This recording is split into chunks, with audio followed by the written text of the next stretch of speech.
Boa noite, pessoal. Oi, pessoal. Tudo bem por aí? Agora que foi.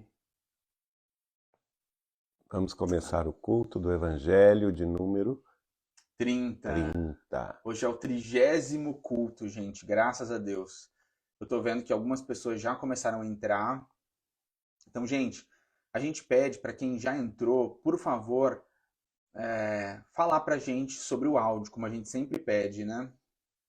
Se estão ouvindo direito, se Ótimo som. nós... Alguém hoje já Ótimo. entendeu, já mandou ótimo som. O Gustavo também, ó. Som ok. E aí, Gustavo? Paulo também já entrou. Maravilha, pessoal. Então nós estamos aqui hoje para o nosso 30º culto do Evangelho no Lar. Boa noite, boa noite. Eu estou lendo aqui o que vocês estão mandando, gente. Bom, então, pessoal, a gente hoje, no 30º culto, a gente vai iniciar o capítulo 12 do Evangelho segundo o Espiritismo. Para quem está iniciando hoje conosco, se tem alguém iniciando conosco essa caminhada, é, nós estamos passando pelo texto do Evangelho segundo o Espiritismo de uma forma bem simples, fazendo comentários sobre os capítulos. Então hoje nós estamos iniciando o 12 e a gente segue numa dinâmica, né, sequencial. A gente sempre gosta de lembrar, né, para quem está conosco, de separar um copo de água, né, para ser fluidificada na dinâmica do culto, para que, né, nós recebamos aquilo de que os nossos espíritos precisam. Você quer falar alguma coisa? Pode ir. Não, vamos começar. Bom, pessoal, então antes de nós começarmos, vou fazer uma prece para nós nos acalmarmos, entrarmos todos na mesma sintonia, né, e caminharmos aí absorvendo o melhor que esse texto tem para a gente. Vamos lá, pessoal. Nosso Deus, nosso Pai, de infinitos amor, misericórdia e justiça, inteligência suprema, causa primária de todas as coisas, Jesus, nosso divino amigo, nosso Senhor e Salvador, o pão da vida, o príncipe da paz, a luz do mundo, o Cordeiro Santo, Cordeiro de Deus, amado das nossas almas. Maria, nossa Mãe Santíssima, em cujo abraço nós temos encontrado carinho, abnegação, afeto, tudo de que nós precisamos para seguir em frente nos nossos dias mais difíceis. E toda a espiritualidade amiga que nesta noite nós cumprimentamos no nome do nosso amado e saudoso Chico Xavier. Nós nos reunimos aqui na noite de hoje em nome de Jesus, crendo que, como o Mestre nos prometeu, Ele está presente aqui no nosso meio, crendo nos postulados de Jesus. E assim, Mestre, primeiramente nós nos dirigimos à Tua santa imagem, lembrando dela com muito carinho, com muito amor, para agradecer por tudo que o Senhor nos tem concedido. Agradecer pela tua misericórdia, pelo teu amor, pela tua amizade, pelo teu afeto. Agradecer pela tua presença nas nossas vidas, Jesus. Nos últimos dias nós temos sentido o teu auxílio em cada detalhe e por isso nós te agradecemos, Mestre. Nós te agradecemos porque o seu cuidado tem sido sem limites nas nossas vidas. Te agradecemos por todo o seu esforço. Te agradecemos porque, antes mesmo que o Senhor viesse a este mundo, a nossa esperança já estava plantada no teu nome, Jesus. E nós cremos que para sempre vai ser assim. Nós te agradecemos, Mestre, pelas companhias que servem como um apoio também para a nossa caminhada cristã. Te agradecemos pelos amigos, pelos amores. Te agradecemos, Jesus, pelas possibilidades materiais e imateriais que o Senhor nos tem concedido. Te agradecemos, Mestre, porque as tuas bênçãos, a tua graça tem caído como chuva sobre as nossas vidas, apesar da falta de merecimento, muitas vezes, dos nossos espíritos, apesar da dureza, da rebeldia, da inconsistência, apesar dos pecados tantos que nós cometemos, Mestre, apesar de tudo, o Senhor ainda nos ama e nós sentimos esse amor aquecendo os nossos corações. Como disse Paulo, o amor de Deus nos constrange profundamente, porque apesar de tudo isso, nós ainda sentimos esse amor que tudo muda, que tudo suporta, que tudo crê, que tudo espera. Nós te amamos também, Jesus, da nossa maneira imperfeita. Nós dizemos, te amamos muito, Mestre, e te agradecemos por absolutamente tudo. Nós queremos aproveitar aqui, Senhor, a união de pensamentos e pedir por todos os nossos irmãos e irmãs que estão passando por um momento difícil na noite de hoje. Como sempre, nós pedimos pelas mães, pelos doentes, por aqueles que estão nas ruas. Pedimos pelos nossos irmãos e irmãs que perderam as esperanças nos dias do porvir e têm planejado tirar a própria vida. E hoje, Jesus, na iminência, no início desse estudo, nós pedimos por todos os nossos inimigos. Não inimigos, Jesus, mas nós pedimos por aqueles por cujas mãos nós temos encontrado dificuldades na vida, aqueles que apresentam desafios muitas vezes amargos para todos nós, aqueles que muitas vezes nos desdizem, nos incomodam, aqueles que nos atacam. Nós pedimos, Mestre, por essa figura que é o inimigo nas nossas vidas. Pedimos para que todos aqueles que cada um de nós estamos mentalizando nessa hora recebam as tuas bênçãos, Jesus. Pedimos perdão por tudo aquilo que nós fizemos de errado, mesmo que inconscientemente, que feriu essas pessoas. Pedimos para que tudo lhes ocorra bem, pedimos para que as suas famílias sejam abençoadas profundamente e pedimos para que sempre, Mestre, elas sintam no fundo dos seus corações, todas essas pessoas que nos apresentam dificuldades, o teu amor, que elas sintam uma paz que provém do teu coração, Jesus, e que todas elas, em sentindo a paz cristã, sigam os seus caminhos com muita fé, com muito amor. E aqui o nosso pedido, Mestre, com muita alegria e com muita felicidade. Aquela felicidade, Senhor, que é do Espírito e que nada abala. Essa é a nossa oração hoje, Jesus. Queremos te dizer, Mestre, que te amamos muito. Queremos pedir o serviço cristão que enobrece as nossas vidas e dá um motivo para continuar sorrindo todos os dias da forma mais verdadeira e sempre, Jesus. Pedimos por uma atitude mental que nos possibilite, viabilize todo o trabalho que foi confiado a cada um de nós pelo teu coração. Nós te amamos, Mestre, pedimos a tua presença aqui e que o Senhor abençoe o esforço desta noite. E nesse sentido, Jesus, crendo que amar é acima de tudo servir de joelhos, nós dizemos, Ave Cristo.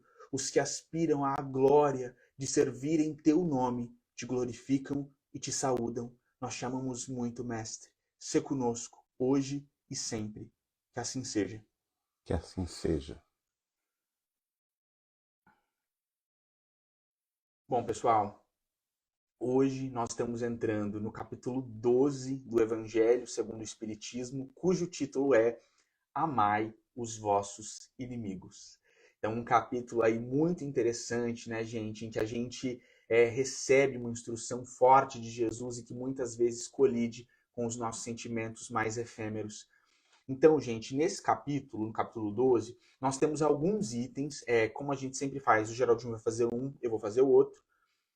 Nós temos aí retribuir o mal com o bem, os inimigos desencarnados. Então, hoje a gente vai fazer só esses dois, né, que são os dois primeiros.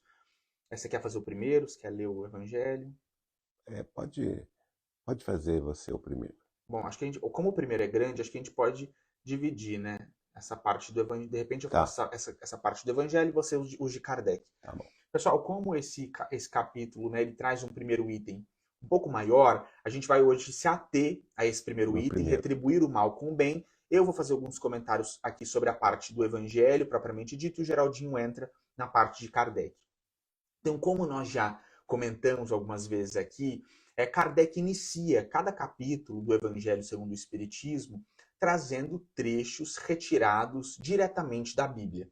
Então, desculpa, gente, acabei trompando aqui, tem que tomar cuidado.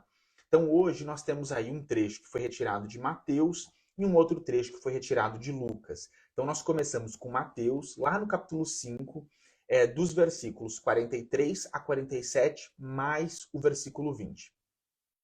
Então, nós temos aí no capítulo 5, Jesus dizendo, ouvistes o que foi dito. Deixa eu colocar um pouquinho mais para cá, que me ajuda mais. ouvistes o que foi dito: amareis o vosso próximo e odiareis os vossos inimigos.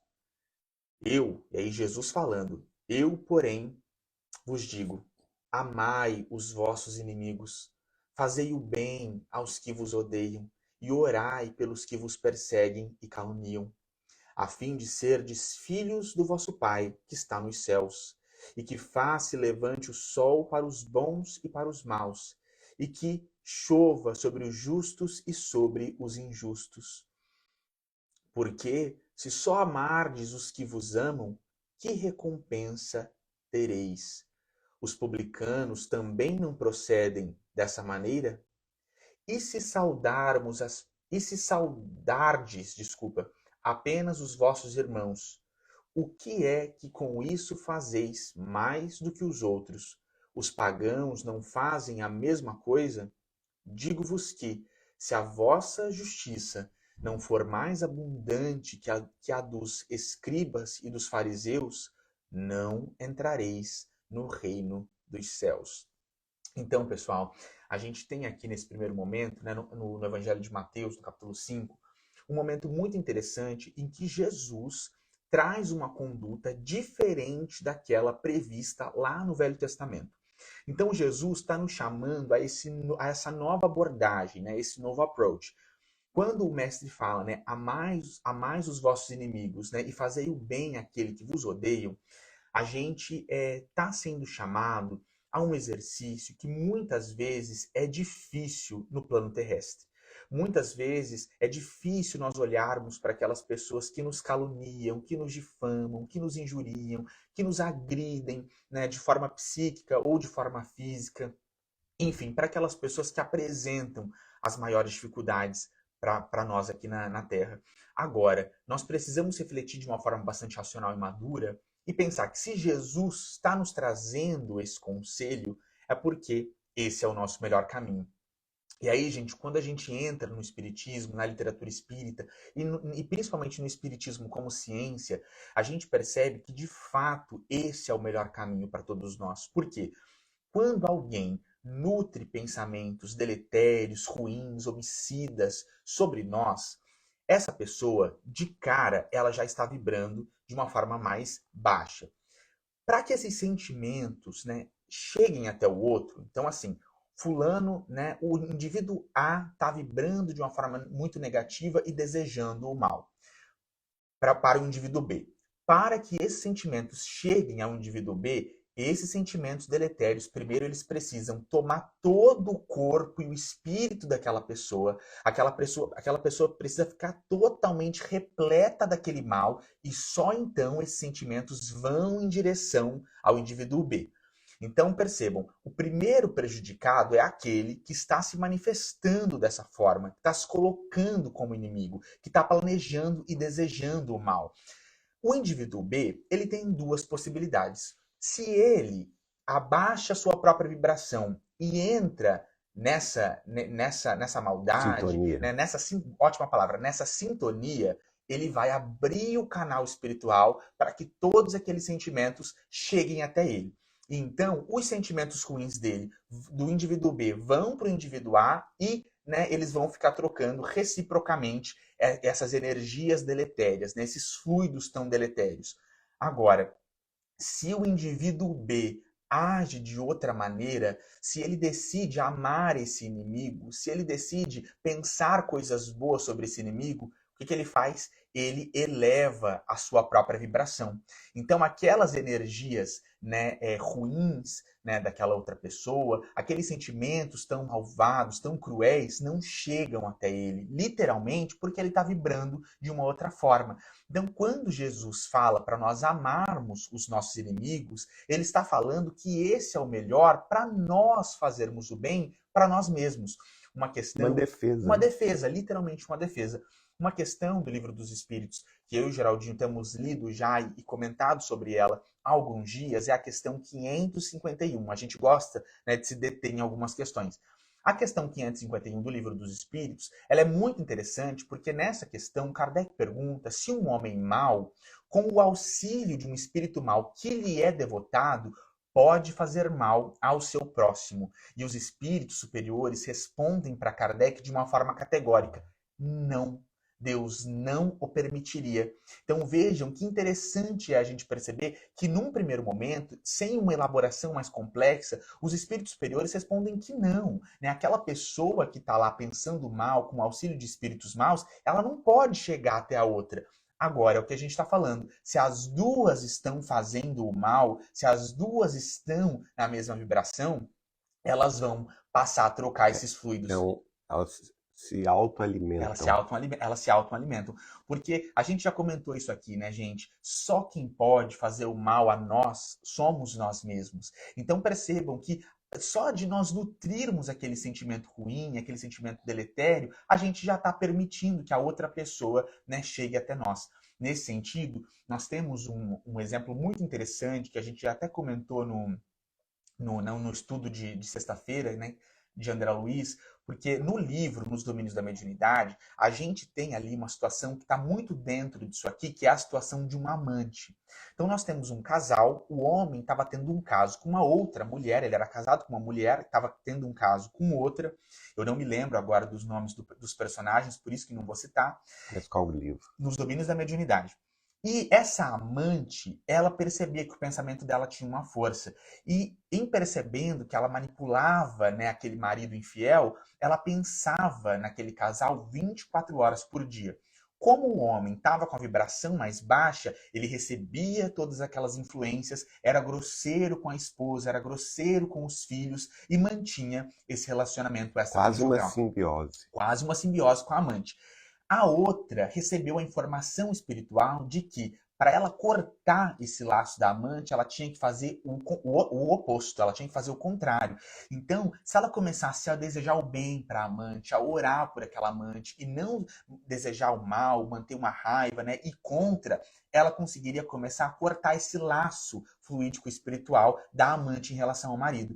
E é assim que ela começa a agir. Por quê? Enquanto ela estava com raiva, o pensamento da amante chegava até o marido e até ela mesma, a esposa. Quando ela muda de atitude mental, ela consegue cortar esse laço da amante, esses pensamentos ruins, e literalmente fazer com que aqueles pensamentos ruins daquela amante ficassem circunscritos a ela.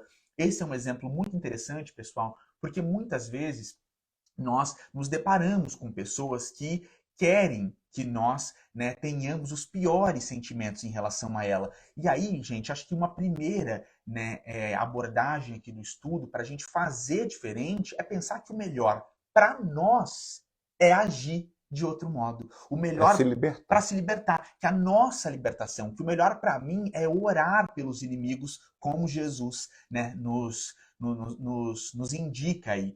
Então, quando a gente toma esses postulados evangélicos, sabendo que Jesus é o nosso Cristo tão esperado e que aquilo que ele diz é o melhor para todos nós, a gente, apesar das dificuldades, começa a agir diferente. E claro que eu e o Geraldinho, a gente não está dizendo aqui para que as pessoas, né, não sintam raiva, não sejam ali, né, afetadas. É claro que é difícil, gente. Né, ou tristeza, ou até mesmo medo de um ataque de outra pessoa. É claro que é muito difícil. É claro que a gente se abate, sim. Nós somos seres humanos. Nós estamos aqui encarnados num planeta de provas e expiações. Agora, a gente precisa encontrar os meios para tentar, né, agir diferentemente. Uma coisa que eu sempre tento fazer nesses casos, eu e o Geraldinho também pode trazer o testemunho dele, é tentar achar, né, nessas pessoas que nos desafiam, qual é o ponto, né, dessa maior empatia? Qual é o ponto em que a gente se sensibiliza mais? Qual é a dificuldade pela qual essa pessoa atravessa, em que a gente pode se apoiar para desejar o bem para ela? Poxa, ninguém deveria passar por isso, ninguém deveria viver dessa forma. Então, nesse ponto em que eu consigo me sensibilizar, eu oro com maior intensidade, com os meus melhores sentimentos contra aqueles que me fazem mal. Você quer falar nesse aspecto? Não, como você citou aí, o próprio Jesus, em determinado momento, diz que nós precisávamos ser prudentes como as serpentes e mansos como as ovelhas. Exatamente. Então, porque caso contrário, se a gente fosse só ser manso como as ovelhas, a gente seria, vamos dizer assim, facilmente manipulado pelo mal, não é? com a prudência que Jesus aduz a essa equação, aí usando dois animais muito conhecidos nossos, Aí né? vem tudo, né? Aí você tá de olhos abertos, porque a questão da serpente é o seguinte: a serpente, inclusive, ela não ataca de graça, É não verdade. é? A serpente, ou a cobra, como queiram, ela está sempre na sua vidinha.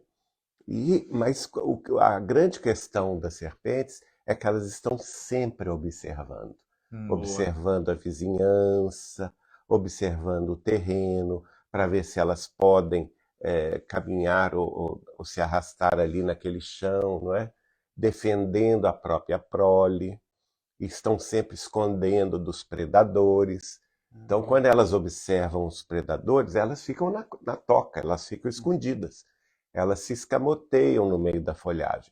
Elas não são agressivas. Agora, é claro que que Jesus não está querendo que nós sejamos serpentes. Ele estava apenas nos colocando uma qualidade, um da atributo serpente. que nós podemos ter, que é o quê? A prudência. Né? Não colocar a nossa cabecinha para fora a torto e a direito, não é? A sabermos, a pesquisarmos o terreno onde nós pisamos. Isso significa o quê? Conhecer as pessoas com as quais a gente lida, seja na família, seja na profissão, seja na via pública, para que nós possamos agir com segurança, na mansidão das ovelhas, sem atacar ninguém, cumprindo a nossa obrigação. Muito bom, exatamente. Mas assim, tem alguma coisa que você faça no sentido para conseguir ter uma Não, eu máxima acho que a sensibilidade? grande questão é você não ficar raivoso, não ficar alimentando dentro de você aquele mal. Eu, propriamente, eu sou muito assim, positivo. Eu tenho um pensamento muito positivo. Eu procuro esquecer logo o mal que me fazem. Eu procuro não dar relevância àquele assunto, mas também ajo imediatamente para desligar em mim essa sintonia. Porque também nós não vamos ficar, vamos dizer assim, disponíveis para qualquer combate, né? A questão da frequência, frequência vibracional, que o João Pedro citou agora há pouco, é uma questão muito relevante, porque nós já estudamos que o pensamento nosso é uma forçamento eletromagnética que tem o seu campo eletromagnético. Então, quanto mais alto a gente puder pensar, sentir, vibrar em todas as situações, isso significa que a força mentoeletromagnética que formos emitir numa oração, num pedido em favor dos nossos, entre aspas, inimigos, numa meditação para nos acalmar, para nos equilibrar, na ação do bem, porque a caridade, que é o amor em ação, também nos defende. Quando você está agindo no bem, agindo na caridade, o bem que você faz aos outros retorna como uma defesa, como uma couraça, né?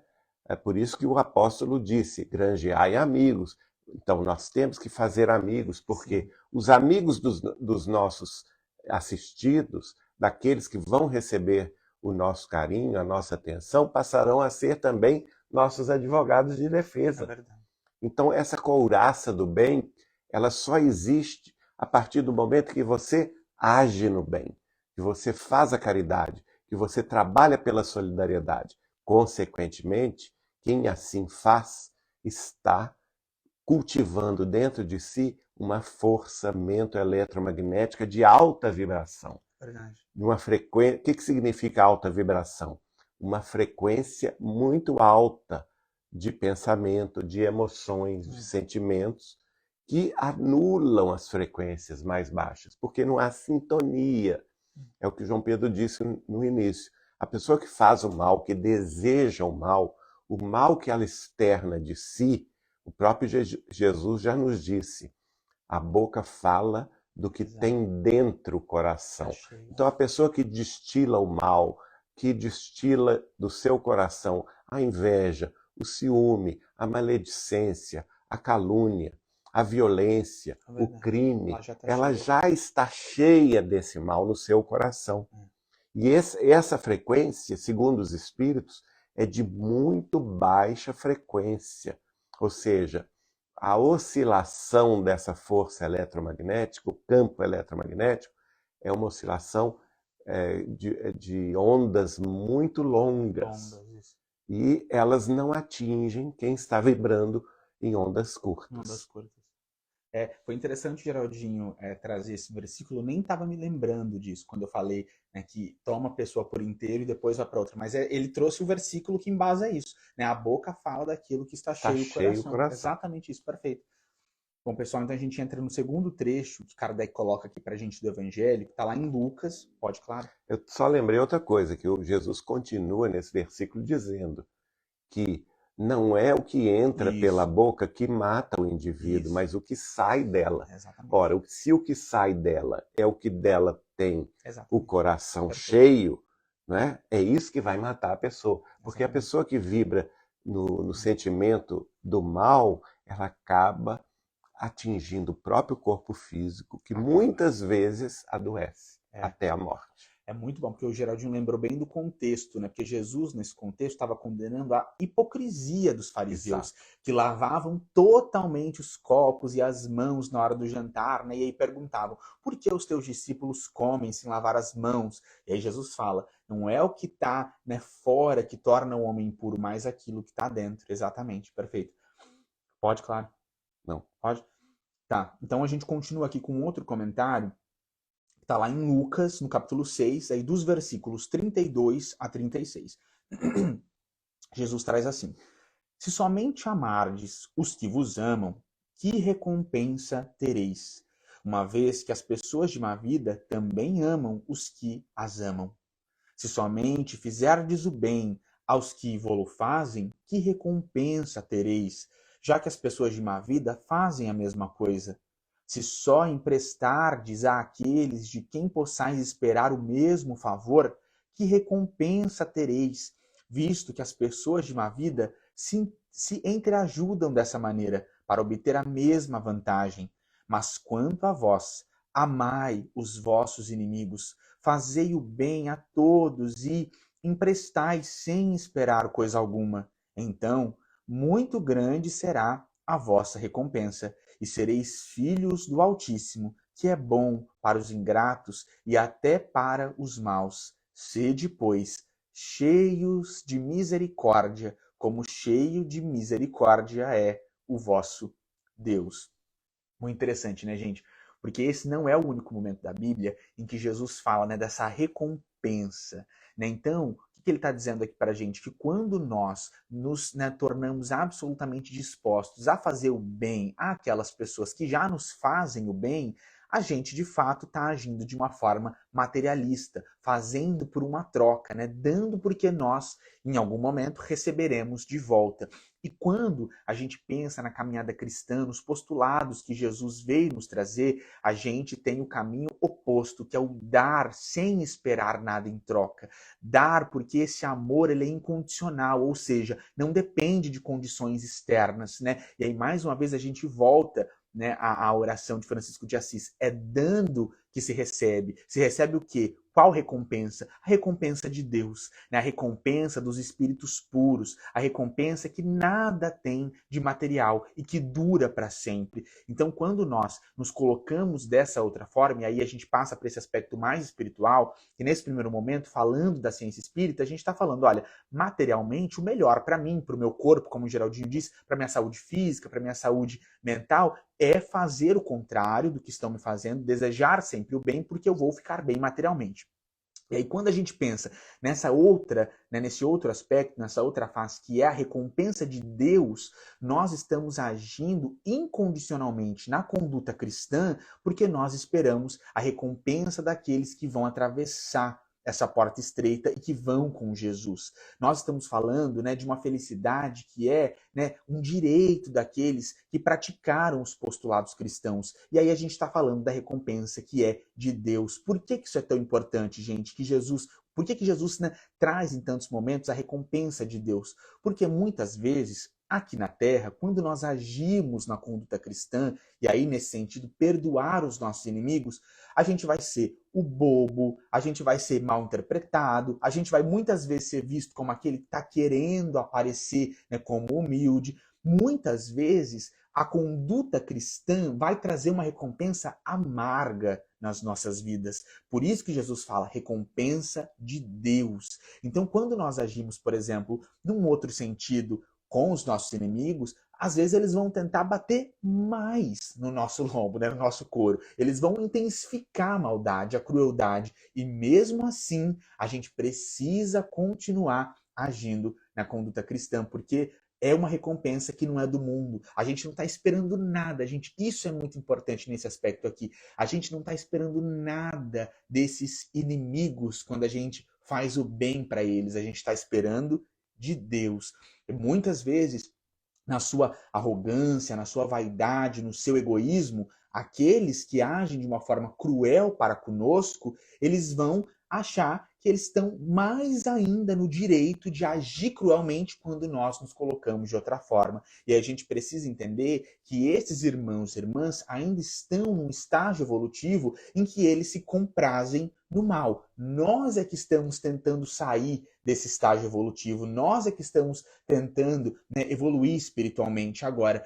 Isso é muito importante, gente. Não esperar nada em troca, esperar essa recompensa de Deus. Veja que esse trecho aí, né? Jesus fala: se só emprestardes àqueles a quem possais esperar o mesmo favor, que recompensa tereis? Porque isso é muito do mundo de troca de favores, do mundo da corrupção, né? Do mundo que tem aquele famoso lema, toma lá, dá cá, né? Então, a pessoa que age fazendo bem pelo bem, ela não está esperando o reconhecimento do outro. Isso é muito importante. Às vezes, a gente, quando começa a trabalhar ou servir em alguma caridade cristã, em algum serviço de solidariedade inspirado aí nos nossos centros espíritas ou nas atividades, né, doutrinárias, muitas vezes a pessoa que está começando, ela fica muito feliz, né? Ela fica muito feliz que está começando a tarefa, e aí ela recebe o choque da primeira ingratidão, né? Aquela cara feia, ou a reclamação. Isso é muito comum, gente. E aí ela se revolta. Mas como que o fulano pode estar reclamando? Se eu estou aqui dando um benefício para ele está me tratando mal, né? Então, é justamente isso, para esse ponto que Jesus está chamando a atenção nossa. É justamente aquela pessoa que não tem nada para te dar. Então, você não vai esperar dela um tributo de reconhecimento ou uma gratidão espontânea. É sempre agir conforme a nossa consciência cristã. Os resultados são de Deus. Tem até uma frase, que eu, se não me engano, é do próprio Cristo, que a semente, todos nós somos chamados a semear. Só que nós não devemos esperar a frutificação dessa semente, porque isto é de Deus. Isto é da conta de Deus. Então, o bem que você faz hoje é aquela sementinha que você está depositando na terra. Às vezes, essa sementinha, como está na parábola, vai cair no espinheiro. Às vezes, vai cair na terra desértica e não vai dar a devida frutificação. Agora, nas outras vezes, vai cair em terra fértil. E aí, em terra boa, você vai ver aquela semente crescer e a pessoa vai crescer também junto com você, vai te retribuir, às vezes, pelo cêntuplo. Né? Enquanto a outra, talvez só numa outra encarnação. Quantas vezes a gente vê mães e pais reclamando dos filhos que eles trataram tão bem, que eles criaram com tanto carinho, mas que, no entanto, chegada a adolescência ou a primeira juventude, estão respondendo aos pais com ingratidão, com impropérios, com revolta. E eu sempre digo, se vocês deram uma educação cristã, se vocês deram desde o início, quando eles eram bebês, as instruções do Cristo, essa semente foi depositada no coração deles. Então não espere o reconhecimento imediato, porque muitas vezes, Exatamente. quando eles chegarem já à idade madura, né, quando estiverem já constituindo família, quando já tiverem tido seus primeiros filhos, vão se lembrar dos pais e Exato. reconhecer: puxa, mamãe estava com razão, puxa, o papai é que estava com razão quando me reprimia algumas atitudes, né? Porque aí eles vão ter nos próprios filhos talvez as mesmas dificuldades que eles provocaram nos seus pais. E aí, gente, antes de passar aqui para o Geraldinho, um aspecto muito importante disso é o perdão, né? Porque nós estamos falando aqui da necessidade do perdão para não continuar esse ciclo de agressões. E como nós já vimos, a raiva, ela é, né, inerente aí à condição humana. Nós precisamos aprender os meios de controlar as nossas raivas, as nossas cóleras, e aí, racionalmente pensar que a vingança, né, nesse sentido do olho por olho, ela é o pior caminho, porque ela nos amarra aqueles que estão nos fazendo mal. A gente vai querer ficar amarrado com quem nos fez mal, passar, né, 30 encarnações, muitos séculos, amarrados às pessoas que nos fizeram mal. Então, quando a gente entra aí nessa questão das sucessivas reencarnações, enquanto alguém não perdoar, vai voltar, reencarnando, reencarnando, reencarnando, um contra o outro, um fazendo mal para o outro. Às vezes um na posição de poder e o outro embaixo, depois troca, um na posição de poder e o outro embaixo. E até que alguém perdoe e desate, né, mesmo esse nó para que a vida possa seguir sem essa mácula. E aí eu me lembro que quando Maria Madalena, ainda muito entusiasmada naquele primeiro momento, ia falar com Jesus, ia ver o mestre, numa dessas oportunidades, Humberto de Campos conta pra gente que ela recebe um olhar gélido de Pedro. Pedro tinha muito preconceito, a gente sabe, ele não gostava de Maria Madalena, e ela, no primeiro momento, ela olha para Jesus e percebe, né, que aquele preconceito que ela sofria seria um entrave. E ela pensa, nossa, quando Jesus não estiver aqui, eles não vão me aceitar. E como que vai ser? Jesus lê o pensamento de Maria Madalena na hora e fala para ela, Maria, independentemente de qualquer coisa, segue amando. Então, muitas vezes, gente, e aí eu trouxe isso, a Maria Madalena como exemplo, para a gente, e aí até falando das nossas casas espíritas, das nossas igrejas, dos lugares nos quais nós trabalhamos, a gente precisa seguir amando, apesar dessas pessoas que nos trazem dificuldades. Porque se nós não tivermos essa mentalidade, essa abordagem sobre o trabalho, como Jesus falou para Maria Madalena, segue amando, a gente para. Então a gente precisa, nessa perspectiva ampla, nessa visão ampla, né, de como lidar com as pessoas que nos fazem o mal, também ter em mente que, apesar de qualquer coisa, a gente deve seguir trabalhando na seara de Jesus, seguir amando, que, como diz Emmanuel no livro Pensamento e Vida, acima de tudo é serviço ao próximo. Isso. Vamos agora entrar na parte que Kardec comenta esses trechos do Evangelho de Jesus. É o item 3 do capítulo 12 do Evangelho segundo o Espiritismo. E Kardec começa dizendo: se o amor do próximo constitui o princípio da caridade, amar os inimigos é a mais sublime aplicação desse princípio, porque a posse dessa virtude é uma das maiores vitórias alcançadas contra o egoísmo e o orgulho. E tanto é assim, gente, que essa é a última lição que Jesus nos deu. Vejam que ele escolheu justamente o momento do sacrifício dele no Calvário, quando ele já estava, depois de ser vilipendiado, depois de ser traído, depois de ser chicoteado, depois de receber a cruz, abandonado pelos mais próximos, né? À exceção da sua mãe e de João Evangelista, ele foi negado por Pedro, Tomé foi acompanhá-lo escondido. Né? Os outros todos correram, Judas o havia traído, ele foi batido, espancado, né? Depois disso tudo, torturado pelos romanos, ouviu o sarcasmo, os apodos dos judeus, do Sinédrio e aqueles maiorais do templo, e ainda assim recebeu uma coroa de espinhos como ironia, e ainda foi crucificado entre dois ladrões, recebendo, quando pediu água, que estava com sede, recebendo uma vasilha de vinagre, não é? Uma embebada de vinagre. Então, vejam bem, ainda assim, e tentado também pelo espírito perverso, Que é quando ele não é? fala isso, né? Ainda assim ele tem caridade, ele tem amor por aqueles todos, porque ele sente que eles todos eram fracos. Só isso. Exatamente. Todos eles eram fracos. Eles não eram fortes o suficiente, a grandíssima exceção de sua mãe, João. não é? E algumas mulheres piedosas que a seguiam, e João Evangelista, o sublime apóstolo querido, o amado discípulo de Jesus.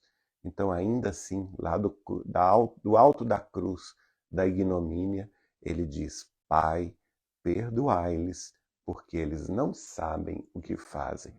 Então, aí é o reconhecimento da ignorância do outro.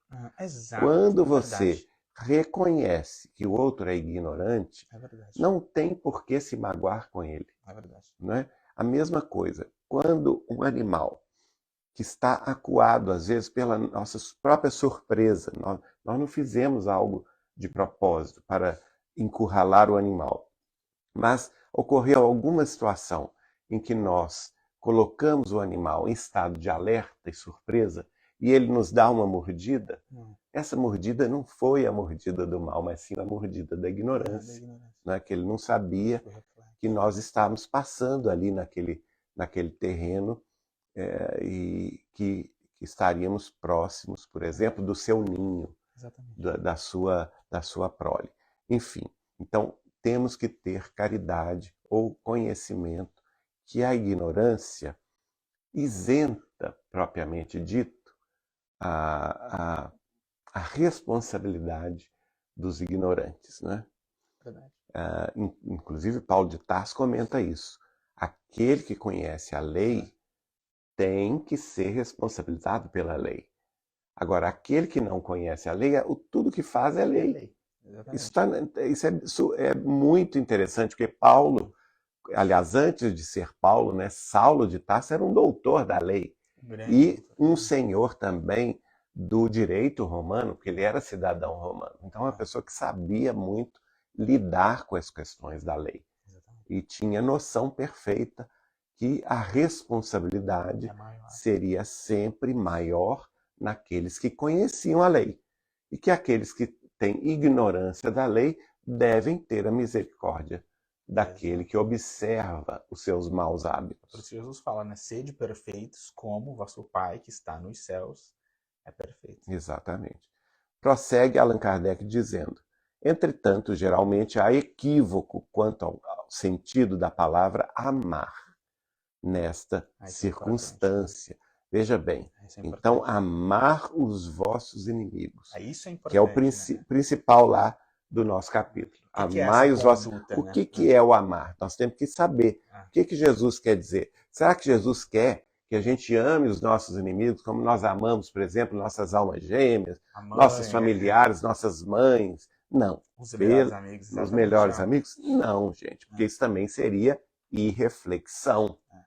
Aí sim seria o bobão, né? A gente ser o bobão, a chacota, o palhaço da história. Em vários momentos a gente percebe que o próprio Cristo trata os amigos de uma forma diferente. Quantas vezes a gente tem no Evangelho ele tratando João, os filhos de Zebedeu, Tiago e Pedro diferente do que ele trata os outros? Exatamente. Né? E outra questão, quantas vezes ele foi duro com os inimigos? Exatamente. Quando ele disse, ó raça de víboras, até quando vos suportarei? Exatamente. Ele foi muito franco.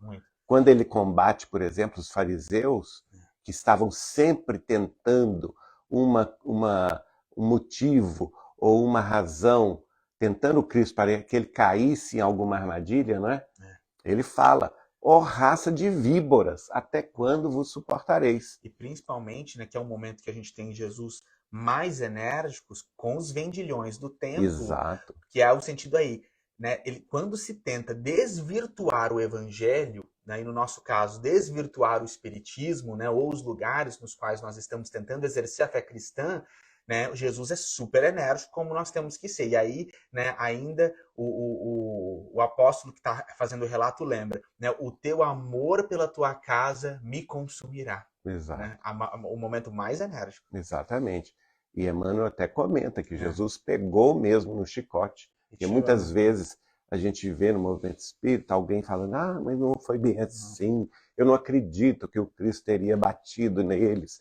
E Emmanuel defende essa tese. Está naquela série Caminho, Verdade e Vida. Verdade é vida. Que Jesus agiu sim com energia, pegou o chicote, derrubou aquelas vendas que estavam no templo, desvirtuando a fé hebraica, não é? Exatamente. E assim, hoje em dia, nós estamos vendo os vendilhões do templo aí no movimento espírita, não é?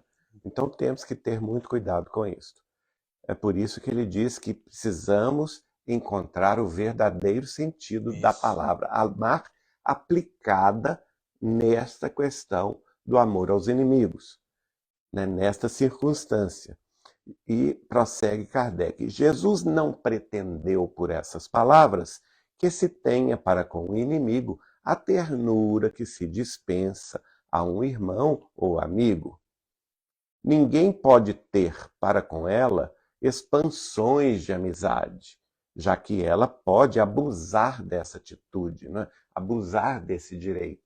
Então, é a questão da prudência que eu falei antes.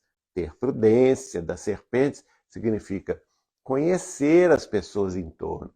Tem um ditado popular que eu gosto muito que diz o seguinte: você só conhece verdadeiramente as pessoas depois de consumir um saco de sal com elas. E todos aqueles que conhecem a cozinha sabem que o sal é utilizado em pequeninas parcelas, em cada, então vai muito, né? em cada alimentação, né? Seja na manhã, café da manhã, seja no almoço ou no jantar, você põe só um pouquinho de sal.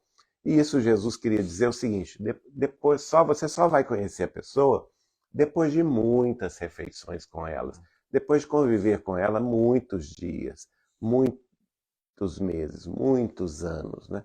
E ainda assim você vai se surpreender, né? Então, essa ternura, essa confiança que nós temos para com quem nos ama, não pode ser na mesma medida para aqueles que não nos amam ou às vezes nos prejudicam, nos perseguem, nos caluniam, né? Isso é óbvio, que é uma questão de bom senso. Tudo tem que ser pesado na balança do equilíbrio, do bom senso. Prossegue então Kardec dizendo que entre pessoas que desconfiam umas das outras não pode haver essas manifestações de simpatia que existem entre as que comungam das mesmas ideias. Enfim, ninguém pode sentir em estar com um inimigo prazer igual ao que sente na companhia de um amigo. Porque muito ao contrário, o inimigo, ou aquela pessoa que lhe quer mal, a presença dele faz mal, até vibracionalmente. Os fluidos deletérios. Kardec vai nos falar isso. A pessoa que está vibrando mal contra você, ela pode não falar nada, ela pode estar em silêncio, mas você sente o mal-estar. Ela te agride. Que a presença dela, né, no seu círculo de convivência pode causar. Então aí temos que ter os olhos bem abertos para escolher com quem nós vamos conviver. Isso é um direito que cada um de nós tem. Nós podemos sim e devemos escolher muito bem a companhia dos amigos que queremos na nossa convivência mais íntima. Prossegue Kardec dizendo: esse sentimento resulta de uma lei física. Olha aí, eu falei, tá? Kardec está concluindo. A da assimilação e da repulsão dos fluidos. Quando a pessoa nos ama, nós estamos vibrando no mesmo sentimento, na mesma emoção, no mesmo pensamento, ou seja, na mesma vibração elevada do amor. Inclusive, ela tem até cor, não é? Nós já sabemos, por exemplo, que a pessoa que vibra amor, ela está vibrando nas cores acima do azul, provavelmente mais próximas do lilás e do roxo, não é? Então, é uma questão de sintonia dos fluidos, assimilação ou repulsão. Quando ela não está vibrando nessa sintonia do amor, a sintonia do ódio é qual a cor?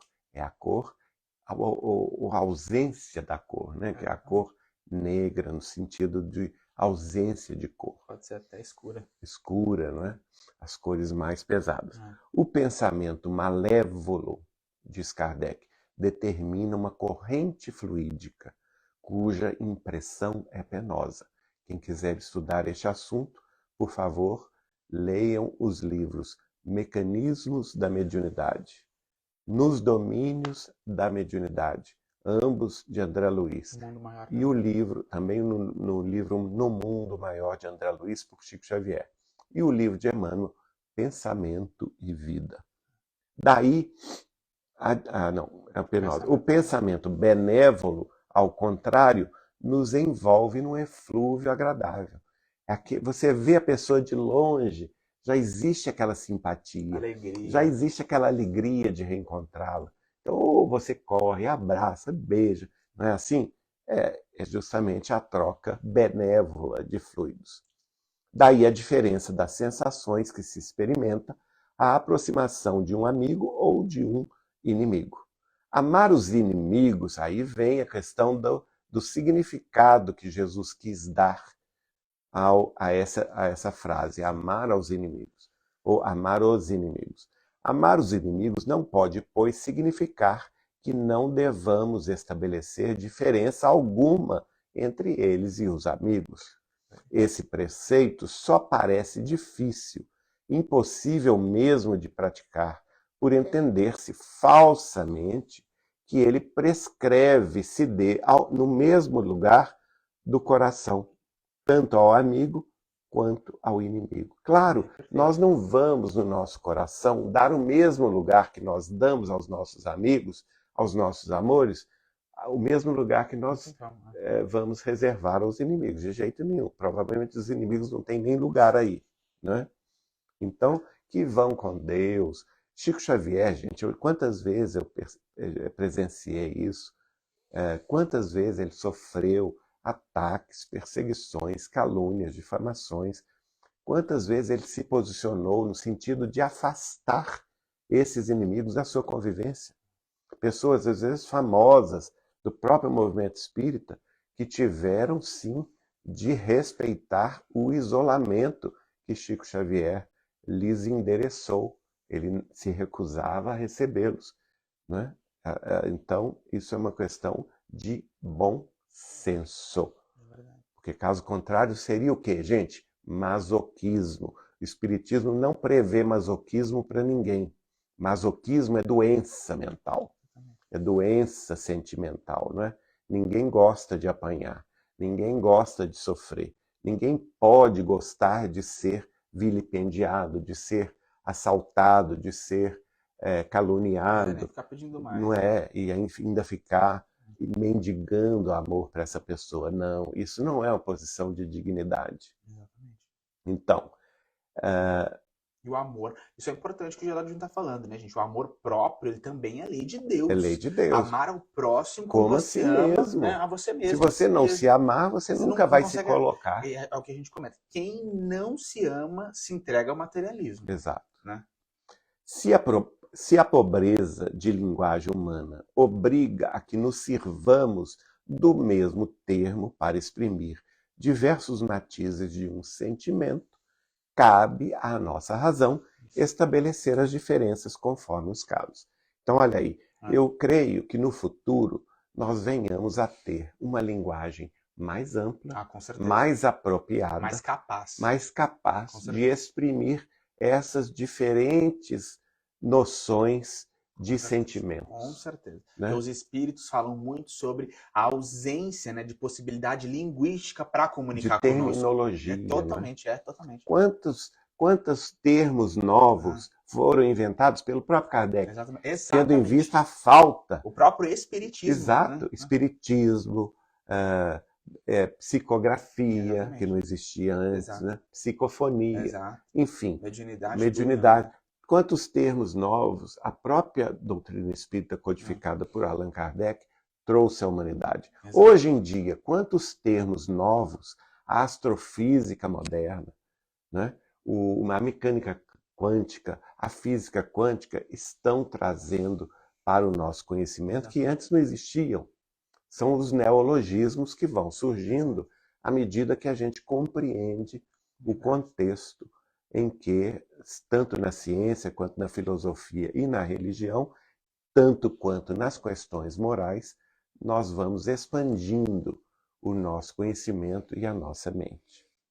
Então, a questão da pobreza da linguagem é uma das razões pelas quais Jesus afirmou: amai os vossos inimigos, porque naquela época não havia uma outra terminologia capaz de ser empregada a fim de que nós conhecêssemos o pensamento do Cristo. Então, é assim que essa pobreza de linguagem limita a expressão dos diversos matizes de sentimento, né, que a gente tem em relação aos outros. Agora, nós temos a razão, o bom senso, o equilíbrio de saber diferenciar as coisas conforme o caso. Cada caso é um caso. E o sentimento, né? Termina, então, este trecho, Allan Kardec dizendo: amar os inimigos não é, portanto, ter por eles uma afeição que não está na natureza. Desculpe.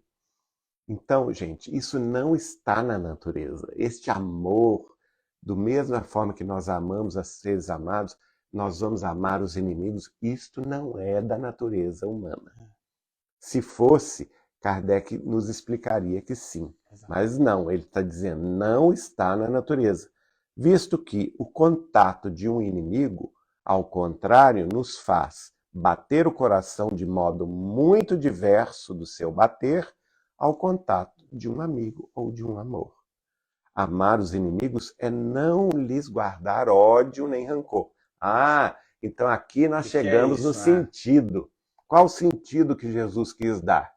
Amar os nossos inimigos é não desejar o mal a eles. É não lhes guardar rancor, nem lhes devotar ódio. Então nós sabemos que Jesus estava dizendo: não devotais ódio aos vossos inimigos. E isso é uma questão profilática, pela questão do início aqui da nossa conversa. Porque se você deseja ódio aos amigos, você entra na mesma, aos inimigos, desculpa, você entra na mesma vibração baixa e o ódio que ele lhe devota é alimentado pelo seu ódio e um faz mal ao outro. Você entra na sintonia, não é? Então Jesus está dizendo também, não lhes devotar rancor, nem desejo de vingança. Então também não podemos desejar a vingança. Fulano fez isso, então eu vou vingar-me daquela forma ou daquele outra ação. É perdoar-lhes sem segundas intenções. O perdão liberta, minha gente. Eu ouvi Chico Xavier dizer que o perdão, quando nós atingimos a condição do perdão, todas as portas do céu se nos abrem. Então, se nós tivermos força suficiente, claro que isso não é da uma hora para outra, né? Mas se nós tivermos força suficiente para... tem que voltar aqui, né? Ele passou? Passou. Se nós tivermos força suficiente, tendo um inimigo, tendo alguém que nos fez mal, por esta ou aquela razão, se nós tivermos força suficiente para perdoar-lhes, vejam bem, quando a gente desencarnar, e é perdoar sem segundas intenções.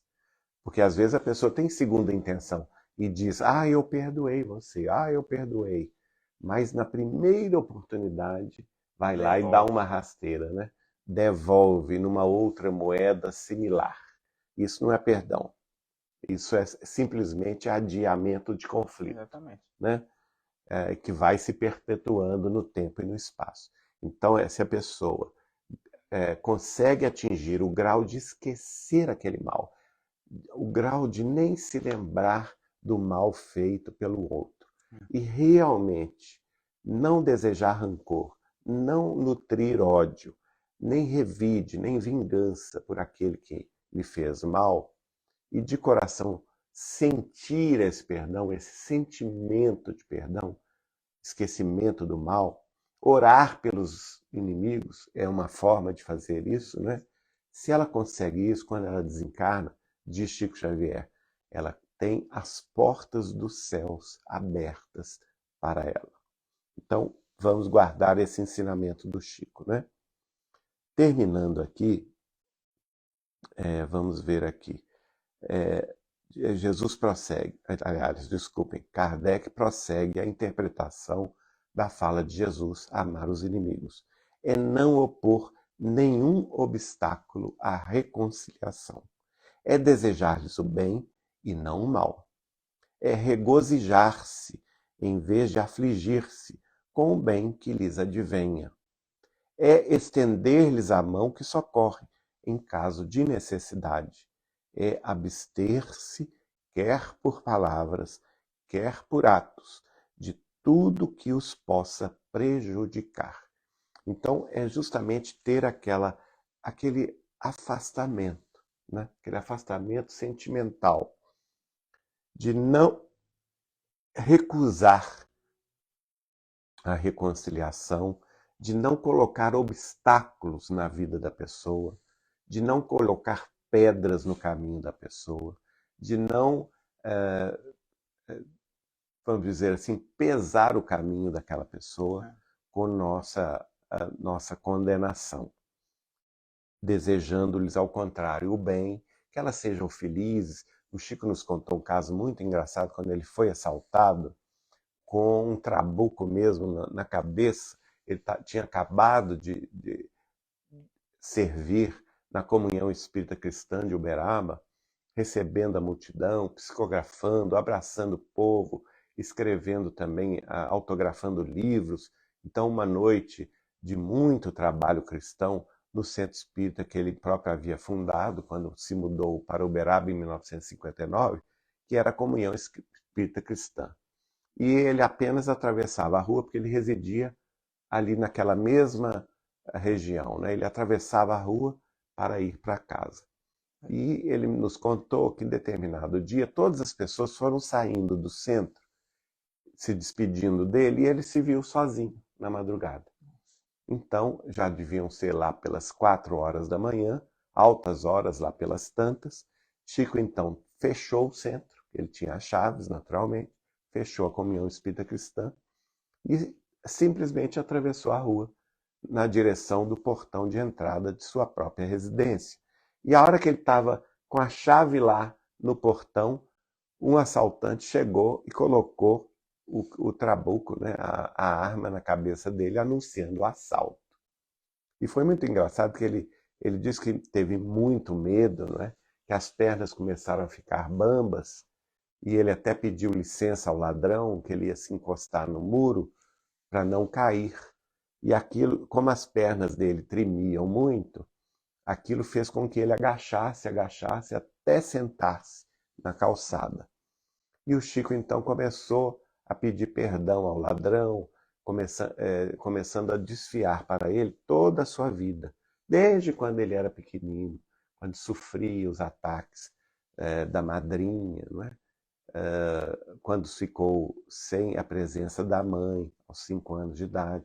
E por aí ele contou toda a sua luta de dificuldades, toda a sua vida de lutas, para terminar dizendo que ele tinha sob a sua proteção algumas famílias de Uberaba que eram famintas, miseráveis, e que contavam com a presença dele todos os sábados. E ele fez isso de propósito, para que o ladrão se apiedasse dele e não disparasse um tiro que provavelmente o levaria à desencarnação e deixaria essas famílias em desamparo. O Chico recebia sempre doações dos amigos para sustentar as tarefas de caridade que ele empreendia todos os sábados. E o ladrão foi coçando a cabeça, foi se tocando daquela situação do Chico, virou-se para ele e disse assim: olha, o senhor quer saber de uma coisa? O senhor está pior do que eu. Eu estou comovido com a sua necessidade, de modo que eu vou fazer o seguinte: eu não vou lhe assaltar mais não, porque sua situação é pior do que a minha. Tudo que eu roubei hoje, toda a féria da minha atividade hoje, aí ele entrou, enfiou a mão no bolso e tirou aquela bolada de dinheiro. Todo o dinheiro que eu roubei hoje eu vou lhe dar para você distribuir aos pobres, aos seus pobres de sábado. E o Chico aceitou, não pensa você que o Chico não aceitou, não. Mas o senhor é muito bom, o senhor é um homem muito bom, eu vou pedir licença para aceitar mesmo. Deus lhe abençoe. E o ladrão ia embora, e o Chico dizendo, Deus lhe abençoe, Deus lhe acompanhe. E o ladrão olhava para ele, né, caminhava na rua, olhava para ele e falava assim, mas eu sou ladrão. E o Chico, não tem importância não, você é um homem bom, Deus lhe abençoe, porque você está ajudando muita gente. E assim foi disperso o ladrão da atividade maléfica que talvez pudesse levar o Chico à desencarnação. Vejam só, tudo, né? Exatamente. Então, é justamente agir nessa hora com misericórdia, como o Chico agiu. Tentando tocar aquele coraçãozinho que tinha bondade sim dentro dele, tinha, né? Com certeza. Então, terminando, deixa eu ver aqui onde que eu parei. Eu acho que nesse, né? Aqui, é abster-se, quer por palavras, quer por atos, de tudo que os possa prejudicar. Por exemplo, vamos supor que o Chico tivesse ali, assustado, e começasse a xingar o ladrão. Aquele ato de rebeldia, aquele ato de ira, de revolta, né, poderia entrar do ladrão com muito impacto e ele revidar com mais força. Verdade. E o Chico teria desencarnado lá na década de 80, imagine só, e deixaria 20 anos de serviço por fazer. Vejam bem. Então, finalmente, termina Kardec, restituir-lhes todo o mal com o bem, sem intenção de os humilhar. Então, gente, a gente nunca pode humilhar as pessoas. Que elas vão com Deus, que sejam felizes, né? Como disse o Chico, o senhor vai com Deus. Eu sou ladrão, não importa, o senhor vai com Deus. Não vamos humilhar as pessoas que estão numa situação pior do que a nossa. Termina Allan Kardec dizendo, e aqui vamos já encerrando, né? Não, por causa do tempo. Mas é pelo menos passar com a leitura, né? Terminar no meio do item. Não dá. Tá. Tempo não dá. Então nós vamos ver. Quem age dessa forma, preenche as condições do mandamento. Amai os vossos inimigos. Né? Porque olha, o horário não vai dar. Tá. Nós temos outro compromisso. Então, quem age dessa forma, preenche as condições do mandamento. Amai os vossos inimigos. Como esse tema é grande, eu sugiro que a gente continue. Pessoal, então a gente não vai terminar, faltou ainda um pouquinho aqui, né, do primeiro, né, primeiro item, que é inclusive o item 4. Então a gente continua na semana que vem. Geraldinho continua conosco na semana que vem para terminar esse item e a gente seguir pro próximo.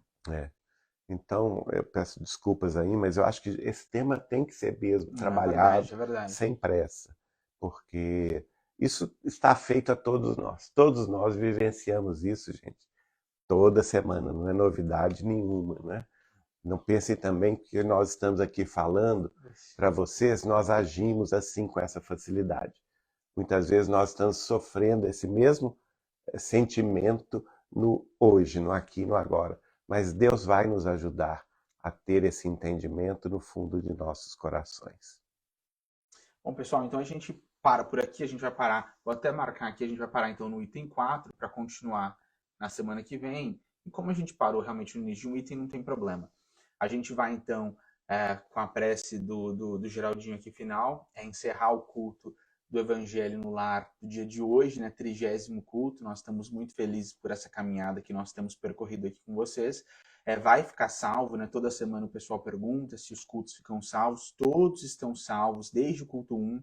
Nós estamos no 30º, e aí na sexta-feira, pessoal, porque também perguntam isso às vezes, se é na quinta a transmissão. Na sexta-feira tem a transmissão dos cultos que já foram gravados aqui no YouTube da TV Saber Espiritismo.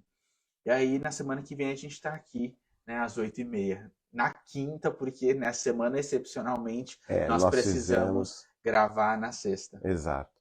Mas os amigos compreendem isso, É. né?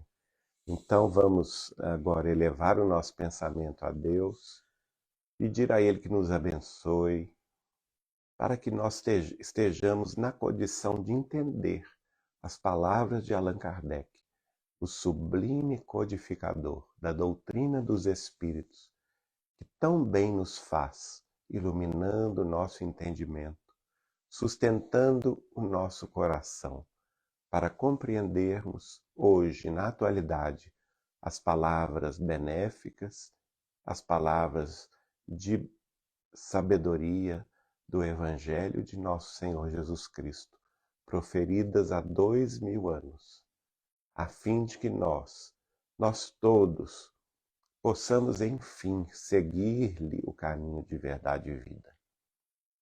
Lembrando-nos de uma prece que muito nos comove, recebida pela psicografia querida de nosso amado Chico Xavier e de autoria do Monsenhor José Silvério Horta, pedimos licença para orar este Pai Nosso.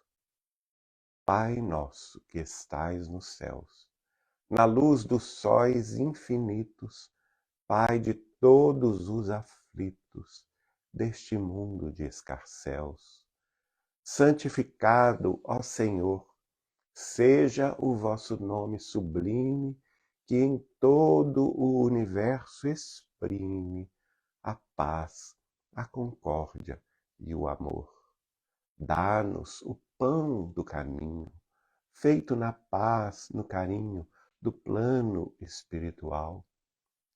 E livrai-nos, Senhor, de todo o mal, porque sabemos que é da tua igreja o caminho da caridade e da fraternidade, que nos envolve em toda bondade, que para todo sempre assim seja.